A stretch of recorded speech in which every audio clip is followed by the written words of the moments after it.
Good morning, I'm Xing Yu, a student from RMIT University conducting a research on the audit failure of Chesapeake Energy. Today we have invited a shareholder and some professionals to share their opinions with us on this issue. Chesapeake Energy was founded in 1989 by Aubrey K. McClinton and Tom L. Ward. Today is the second largest natural gas producer and also the top 15 natural gas and oil liquids producer in the United States. Its main business strategy is to extract natural gas from unconventional sources with techniques such as horizontal well drilling. The failure started when its former CEO, Aubrey McClinton, was using the shares he owned in the company as a collateral to fund for his shares that the company drilled. This raised concern as to whether there's a conflict of interest. My fellow shareholders approved the Founder Well program in 2005, which allows Mr. McClellan to own up to 2.5% of shares in every well that Chesapeake Energy drilled, provided that he pays for development costs proportionate to his stake in the wells. This causes a conflict of interest and a diversion of Aubrey McClellan's attention, as his main job is to manage Chesapeake Energy and have the company's interest at heart instead of the wells, which is to his own benefit. If not for the fall in prices for natural gas, we would not have found out that he was in debt and borrowed as much as $1.1 billion to fund his shares in the wells. When the gas market turned, he had to sell most of his shares in Chesapeake Energy to repay his debts.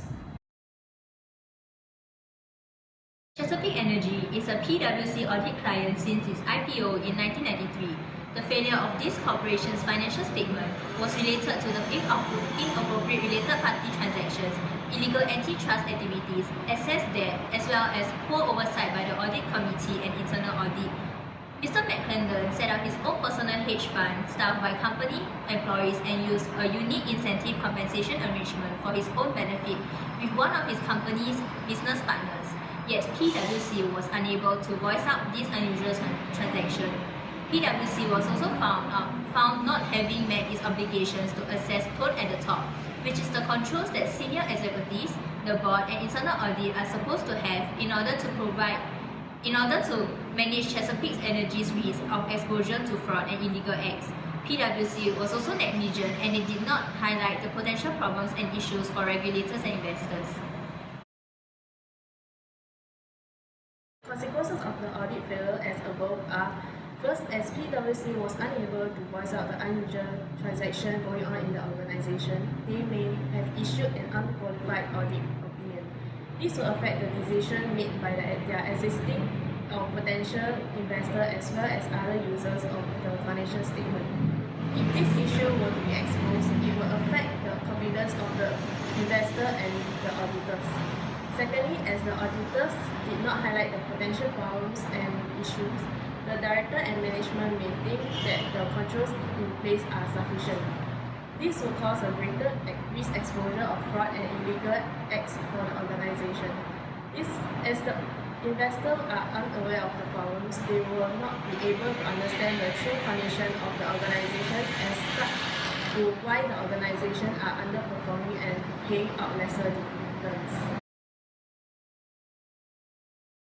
Overall, if Aubrey McClellan had disclosed to the shareholders his personal interest that was conflicting with the interests of the company, appropriate actions could have been implemented to prevent the governance failure.